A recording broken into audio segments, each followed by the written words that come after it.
Hello dear student, welcome back to THA Pathshala. मैं सज्जन कुमार एक बार फिर से आपका स्वागत करता हूं हमारे यूट्यूब चैनल टीएचए पाठशाला के ऑनलाइन प्लेटफॉर्म पर। स्टूडेंट, हमने इसे जस्ट प्रीवियस वीडियो में कवर की थी एक्सरसाइज 4.1 का क्वेश्चन नंबर फर्स्ट। थोड़ा सा रिमाइंड कर लेते हैं क्वेश्चन फर्स्ट किस प्रकार का था। क्वेश्चन नंबर फर्स्ट में बेटा हमें यह चेक करना था कि कौन कौन सी इक्वेशंस क्वाड्रेटिक फॉर्म में है या नहीं है। मतलब कुछ अपने को एक्सप्रेशन मिले थे, इट मींस अलजेब्रिक एक्सप्रेशन मिले थे, उन्हें इस प्रकार से चेक करना था सोल्व करके कि वो क्वाड्रेटिक इक्वेशन में है या नहीं।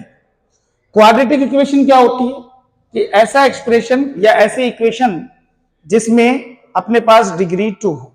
ठीक है, तो क्वेश्चन फर्स्ट अपन कर चुके थे। आज हम इस वीडियो में कवर करने वाले हैं इसी एक्सरसाइज का क्वेश्चन नंबर सेकंड। ठीक है, चलिए देखते हैं क्वेश्चन सेकंड क्या कह रहा है हमें। क्वेश्चन सेकंड में है represent the following situation in the form of a quadratic equation. ठीक है, कि हमें सिचुएशन मिली है उसको किस फॉर्म में लेके आना है, क्वाड्रेटिक फॉर्म में लेके आना है। सिर्फ क्वेश्चन में इतना कहा गया। ठीक है, तो चलिए फर्स्ट क्वेश्चन से स्टार्ट करते हैं। इसमें फर्स्ट क्वेश्चन क्या कह रहा है, the area of a rectangular plot is 528 meter square, is 528 meter square. The length of the plot, ठीक है, मान लो अपने पास में ये एक रेक्टेंगुलर प्लॉट है, ये रेक्टेंगुलर प्लॉट और इसका जो एरिया दिया है वो दिया है 528 मीटर स्क्वायर। ठीक है, अब इसके लेंथ के बारे में क्या कहा है कि the length of the plot in meters is 1 more than twice its breadth. ठीक है, ये अपने पास लेंथ हो गई और ये हो गई। ध्यान से समझे इस केस को कि बेटा जो लेंथ है वो ब्रेड्थ के ट्वाइस से एक ज्यादा है। बात समझ में आए? मतलब जो भी ब्रेड्थ होगी उसका ट्वाइस का मीनिंग उसके दुगने से एक ज्यादा है। कौन है? लेंथ ज्यादा है। इस सिचुएशन में आपको यह ध्यान रखना है कि हमें x किसे मानना है। बहुत से बच्चे कंफ्यूज होते हैं, सर लेंथ को x माने या फिर ब्रेड्थ को। मैं आपको एक सिंपल सी भाषा बता देता हूं बेटा, जिस यूनिट के बारे में, जिस केस के बारे में हमें कुछ ना कुछ बताया गया हो उसे कभी भी x मत लेना। अब सर कैसे पता लगेगा? ध्यान से समझे इस चीज को। इसमें हमें लेंथ के बारे में बताया गया कि लेंथ जो है ना वो ब्रेड्थ के ट्वाइस से एक ज्यादा है। ब्रेड्थ के ट्वाइस से एक ज्यादा है, इसका मतलब लेंथ के बारे में बता दिया गया है। और किसके बारे में नहीं बताया? ब्रेड्थ के बारे में नहीं बताया, तो इसका मतलब यहां पे ब्रेड्थ को x मानना है। क्लियर हुआ? चले तो सबसे पहले क्या करेंगे, अपन लेंथ को मान लेते हैं, ब्रेड्थ को मानेंगे। Breadth is equal to x meter है। क्या है? x मीटर है। अकॉर्डिंग टू क्वेश्चन, क्वेश्चन में क्या कहा कि the length of the plot is twice its breadth, और साथ में क्या कहा 1 मोर देन है, मतलब पहले दुगुना करेंगे और फिर इसमें एक जोड़ देंगे। तो लेंथ कितनी आ जाएगी अपने पास में? लेंथ आ जाएगी 2x प्लस 1 मीटर। ये थी सिचुएशन। क्लियर? अब इसने क्या कहा हमसे? इसने कहा कि जो एरिया है इस प्लॉट का वो कितना है? 528 मीटर स्क्वायर। तो एरिया लिखते हैं अपन, एरिया ऑफ रेक्टेंगुलर प्लॉट। ठीक है, वो कितना गिवन है? 528 मीटर स्क्वायर, 528 मीटर स्क्वायर। अब एरिया ऑफ रेक्टेंगल का फॉर्मूला क्या होता है भाई? Length multiply breadth. उसकी वैल्यू हो गई 528। ठीक है, लेंथ कितनी है अपने पास? 2x प्लस 1 है। ब्रेड्थ कितनी है अपने पास में? x is equal to 528। ठीक है, यहां पे क्या करेंगे? इसको मल्टीप्लाई करेंगे, क्या मिलेगा? 2x square plus x minus 528 is equal to 0। Clear? Question में तो बेटा, और मैं आपको बता दूं एनसीईआरटी बुक में भी सॉल्यूशन यहां तक ही दिया है और पूछा भी यहां तक ही है, कि सिचुएशन क्वाड्रेटिक फॉर्म में लिखी है। ठीक है, यदि एग्जाम में क्वेश्चन आता है तो क्या करते, एग्जाम में यही लैंग्वेज आ जाती है कि भाई ये सारी कंडीशन है, the area of rectangular plot is 528 meter square, the length of the plot in meter is 1 more than twice its breadth, find the length and breadth, find the length and breadth। तो आप बच्चे क्या गलती करते हैं, इस तरह ये क्वेश्चन तो एक्सरसाइज 4.1 का है और टीचर ने इतना करवाया था और हम भी इतना कर आते बेटा, उस समय आपसे पूछा गया है find the length and breadth. इसका मतलब क्या हुआ कि आपको इसको फर्दर सोल्व करना था, आगे सोल्व करना था, लेकिन यहां पे क्वेश्चन में पूछा गया है सिर्फ और सिर्फ सिचुएशन में आप रिप्रेजेंट करें। ठीक है, तो सिचुएशन के अकॉर्डिंग तो आप इतना ही करेंगे, लेकिन फिर भी अगर लेंथ और ब्रेड्थ फाइंड आउट करने के लिए बोले तो क्या करेंगे, आप इसको फैक्टराइजेशन मेथड से सोल्व करेंगे। आपके हेल्प के लिए मैं करवा देता हूं इसमें कि क्या करना है कि 2x square plus x minus 528 बराबर 0। ठीक है, अब 5 to 8 और इसको मल्टीप्लाई करेंगे तो अपने पास में कितना आएगा, 5 to 8 और इसको मल्टीप्लाई करेंगे तो अपने पास में आ जाएगा 1056 और इसके फैक्टराइजेशन निकालेंगे। ठीक है, 1 by 1, क्योंकि अपने को कितना चाहिए, 1 चाहिए प्लस या माइनस करने पर। ठीक है, एक चीज मैंने और पढ़ाई थी कि यहाँ पे माइनस का साइन हो तो इसका मतलब माइनस करने पे ही आएगा। चलिए, सबसे पहले इसमें 2 से डिवाइड किया, 2 5 जा 10, 2 2 जा 4 और ये होगा 2 8 जा 6। लेकिन जब हम यहाँ पे चेक करते हैं 528 प्लस 2 तो ना तो 1 आता है, सब्ट्रैक्ट करने पर भी 1 नहीं है, तो आगे सोल्व कर देते हैं इसको। 2 2 जा 4, 2 6 जा 12, 2 4 जा, अभी भी नहीं आएगा। फिर से 2 से किया, 2 1 जा 2 3 जा 6, 2 2 जा 4। क्लियर, अभी भी नहीं आया तो 2 से किया, 2 6 जा 12, 2 6 जा 12। क्लियर, अभी भी नहीं आ रहा है क्योंकि मल्टीप्लाई करोगे 2 2 जा 4, 4 2 जा 8, 8 2 जा 16, अभी तक यहाँ पे 16 है, तो 16 और 66 को ऐड करने पे भी नहीं मिलेगा, सब्ट्रैक्ट करने पे भी नहीं मिलेगा। आगे गए तो 2 से डिवाइड किया, कितना आ गया, 33। ठीक है, अब इन सबको मल्टीप्लाई किया तो कितना आया, 32 और इसके टुकड़े क्या हो जाएंगे, 33। समझे, तो इसको कैसे लिखेंगे, 2x square plus 33 minus 32 into x minus 528। ठीक है, इसको सोल्व करते हैं आगे, 2x square plus 33x minus 32x minus 528 बराबर 0। क्लियर ये चीज। फिर इसको फर्दर सोल्व करते हैं तो यहां से अपने पास कॉमन आ जाएगा x। ठीक है, इसमें से क्या बचेगा, 2x प्लस 33, यहां से माइनस लेंगे 32 और 528, कॉमन अपने पास में आ रहा है 16, क्या कॉमन आएगा, 16। तो यहां से क्या बचेगा अपने पास में, 2x बचेगा। ठीक है, और यहां से क्या बचेगा, माइनस कॉमन ले लिया इधर तो ये साइन चेंज होगा, प्लस का 33 is equal to 0। Clear, factorization से इसको इस तरीके से करेंगे। ब्रैकेट में बचने वाली वैल्यू सेम है, इसको एक बार लिखोगे आप। ठीक है, और ये जो भार है उसको एक बार लिखेंगे बराबर 0। अब 0 दोनों के बराबर रखकर आंसर निकालेंगे तो यहां से x की वैल्यू मिलेगी माइनस 33/2 और यहां से x की वैल्यू आएगी आपकी 16, x की वैल्यू आएगी 16।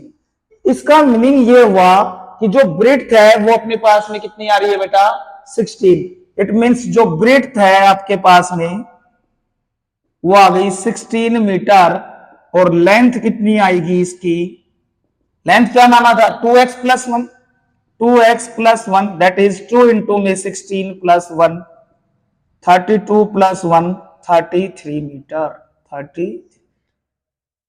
ठीक है, फिर से रिमाइंड करवा रहा हूं एक चीज को कि यहां पे जो क्वेश्चन पूछा गया था वो यहां तक सोल्व करने के लिए था, लेकिन एग्जाम में यदि आता है कि find the length and breadth तो आपको कंप्लीट सोल्व करना पड़ेगा उस सिचुएशन में। क्लियर, इसी प्रकार इसका पार्ट नंबर 2 देखते हैं अपन, मूव करते हैं पार्ट नंबर 2। स्टूडेंट ये है अपने पास में पार्ट नंबर 2, रीड करते हैं पार्ट नंबर 2 को फटाफट। The product of two consecutive positive integers is 306। सिर्फ एक लाइन में क्वेश्चन बोला गया कि दो अपने पास में कॉन्जिक्यूटिव पॉजिटिव इंटीजर है, तो बेटा कॉन्जिक्यूटिव का अर्थ क्या होता है? लगातार, ठीक है, यानी क्रमशः, ठीक है। दूसरा पॉजिटिव इंटीजर, अब इंटीजर आपको पता होंगे, इंटीजर क्या होता है? जिसमें नेगेटिव वैल्यू भी शामिल हो, पॉजिटिव वैल्यू भी शामिल हो विद जीरो। लेकिन यहां सिर्फ केस क्या है कि ऐसे दो पॉजिटिव इंटीजर जो एक के साथ एक अगला नेक्स्ट हो लगातार, उन दोनों का प्रोडक्ट, मतलब उन दोनों को यदि अपन मल्टीप्लाई करते हैं तो उनका आंसर आता है 306। वो दोनों अपने को नहीं पता तो दोनों अपन मानेंगे कि let first conjugative positive integer, clear, उसको क्या मान लेंगे? एक्स। और अगला कौन सा होगा? सेकंड पॉजिटिव इंटीजर,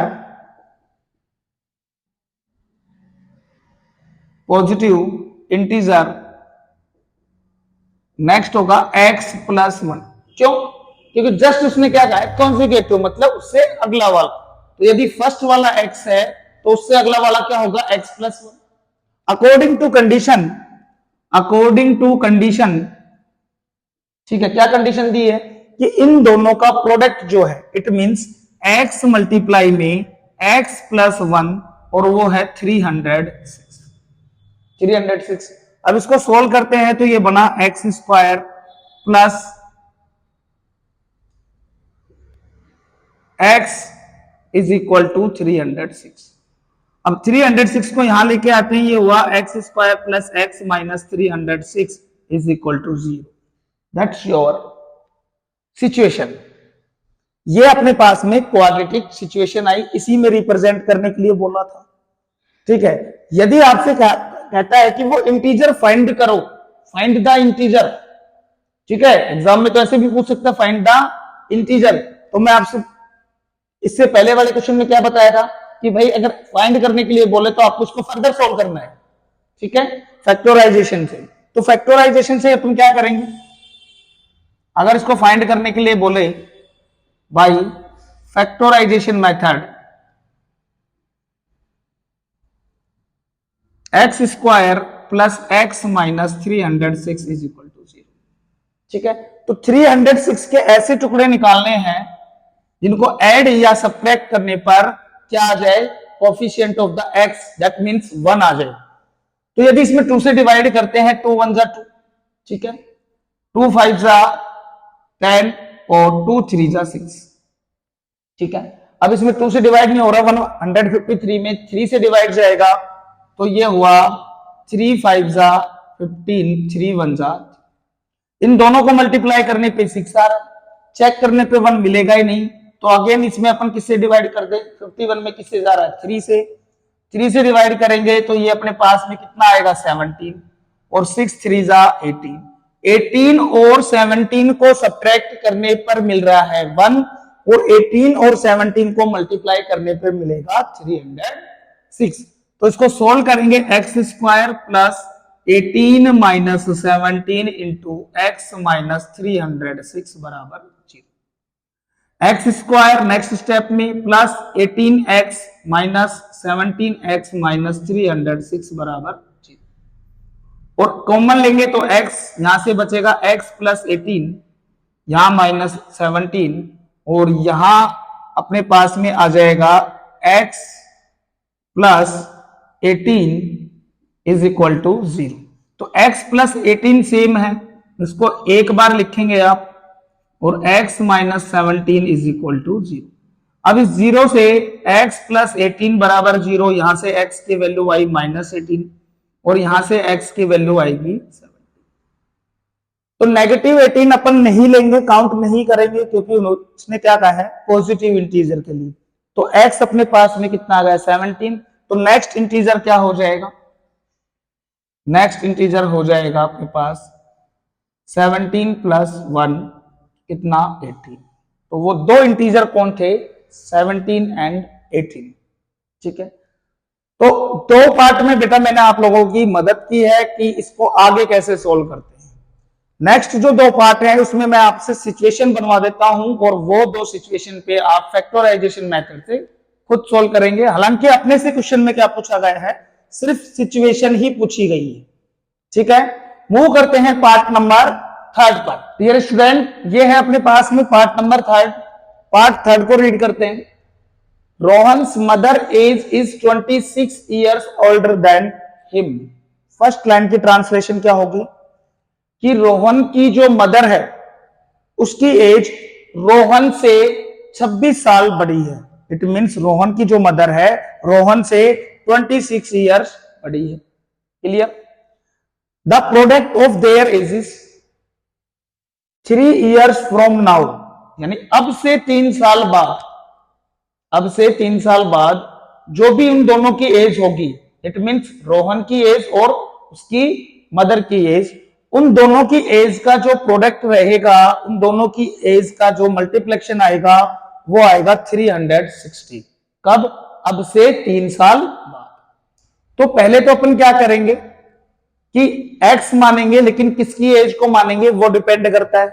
मैंने आपको बताया अभी थोड़ी देर पहले कि जिसके बारे में हमें कुछ बता दे उसको x नहीं मानना है। अब बताया किसके बारे में है, रोहन की मदर की एज बताई गई है कि वो रोहन से 26 साल बड़ी है। इसका मतलब रोहन के बारे में कुछ नहीं पता, तो रोहन को क्या मानेंगे अपन, x साल का। क्लियर? सॉल्यूशन में आते हैं। Let present age of Rohan, present age of Rohan वो आ जाए x ईयर्स। क्या मान लिया अपन ने, present age of Rohan x साल। ठीक है, अब now present age of Rohan's mother, Rohan की मदर जो है उसकी प्रेजेंट एज आएगी x प्लस 26, क्योंकि वो 26 साल बड़ी। ठीक है, अब कह रहा है कि 3 साल बाद, अब से 3 साल बाद, यानी after 3 years age of Rohan, age of Rohan x plus 3। ठीक है, x plus 3 and age of Rohan's mother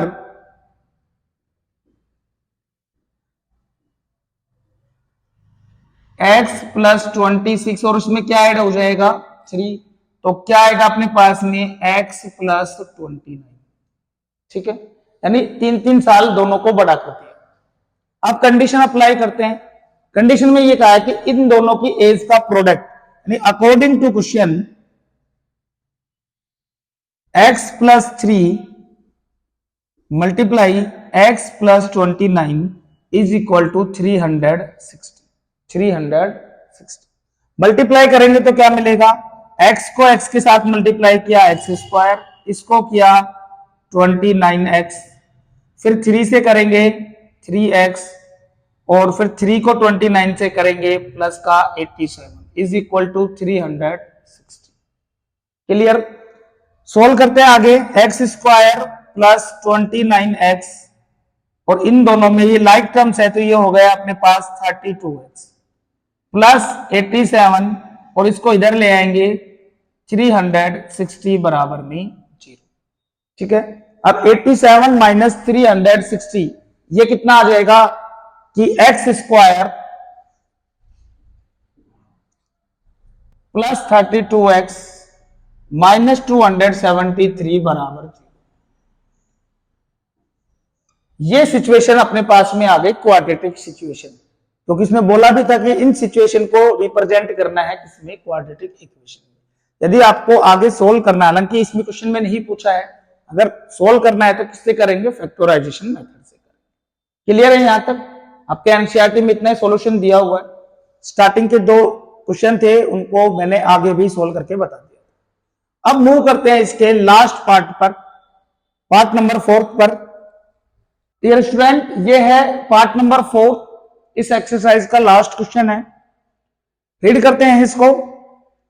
situation में क्या है कि एक train travels a distance of 480 kilometre.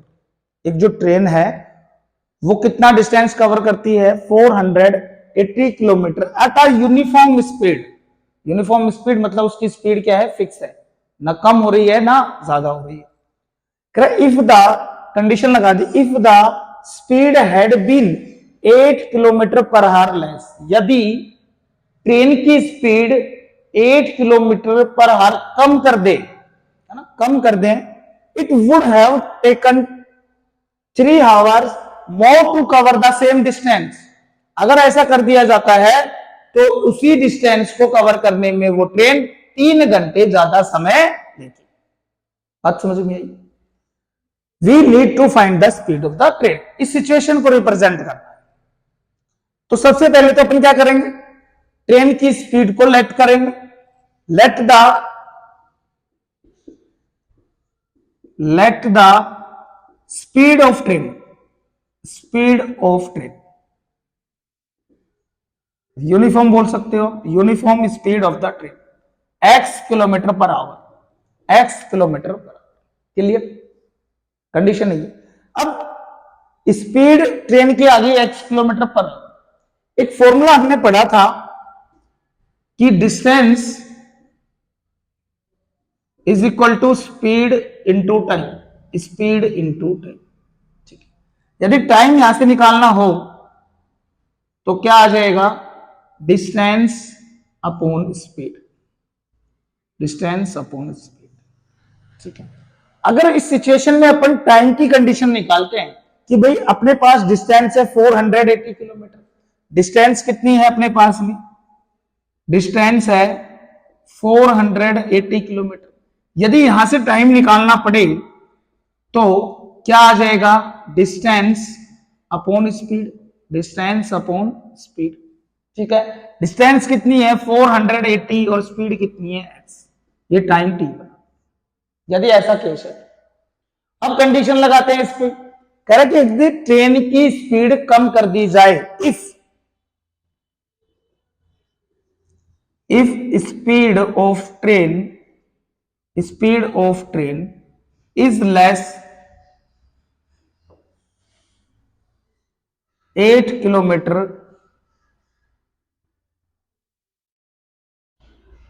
Per hour less, यदि कम कर दें 8 किलोमीटर प्रति घंटा कम कर दें तो अब बेटा स्पीड कितनी रहेगी? x minus 8। ठीक है, अब स्पीड कितनी रहेगी? x minus 8। और यहां से अगर अपन टाइम निकालें तो 480 अपॉन स्पीड कितना है? x minus 8। ठीक है, तो ये दूसरा टाइम आ गया उसका। अब सिचुएशन में क्या कहा है कि यदि ऐसा होता है कि यदि आप स्पीड कम कर देते हो तो उसी डिस्टेंस को कवर करने में 3 घंटे अधिक समय लगेगा, अधिक समय लगेगा। इस सिचुएशन को कैसे करेंगे? According to question. सिचुएशन को ध्यान में रखें कि यदि 8 किलोमीटर पर आवर स्पीड करते हैं तो जो टाइम का अंतर आएगा, जो टाइम का दोनों का अंतर होगा वो कितना होगा? 3 घंटे होगा। It means 480 upon x is equal to 3 hour, is equal to 3 hour. Clear हुआ ये चीज? यहां से इसको आगे सोल्व करेंगे। आगे सोल्व करने पे आप क्या करेंगे कि एलसीएम ले लें, यहां पे x माइनस 8 और x का क्या ले लें? एलसीएम ले लें अपन। तो एलसीएम में क्या आएगा? x minus 8 into x, x minus 8 into x. इसको अपन लेते हैं तो एलसीएम अपने पास ये आया, डिनोमिनेटर x माइनस 8 है, इससे डिवाइड लगाएंगे तो क्या बचेगा? x।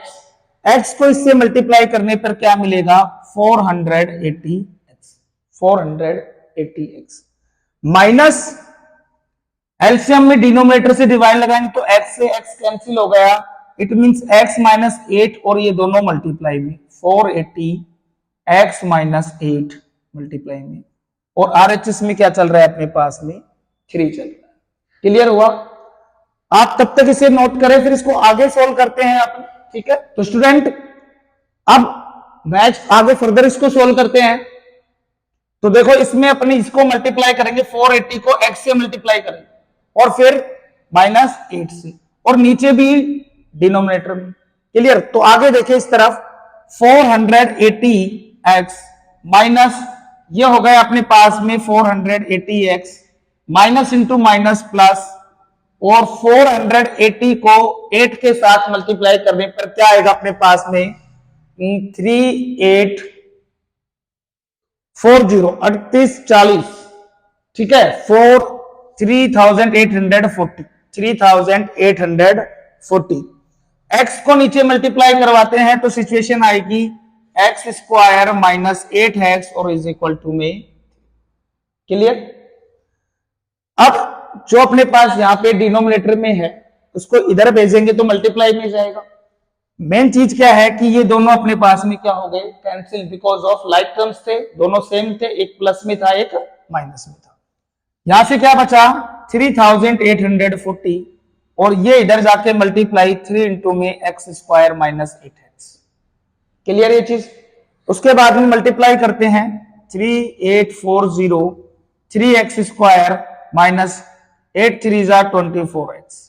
सिचुएशन बनाते हैं 3x स्क्वायर माइनस 24x, इसको उधर मूव किया 3840 इज इक्वल टू 0। ठीक है स्टूडेंट? तो ये अब आपकी क्या आ गई, फाइनल सिचुएशन आ गई इस कंडीशन के अकॉर्डिंग। क्लियर? इसको यदि आपको आगे सोल्व करना हो तो फैक्टराइजेशन मेथड लगाना। तो स्टूडेंट ये था अपना एक्सरसाइज 4.1 का क्वेश्चन सेकंड का last and final part. I hope कि आपको बहुत अच्छे से समझ में आया होगा।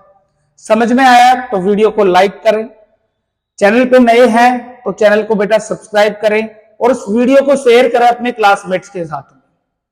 आगे नेक्स्ट एक्सरसाइज 4.2 के साथ मिलते हैं, तब तक के लिए thank you and have a nice day.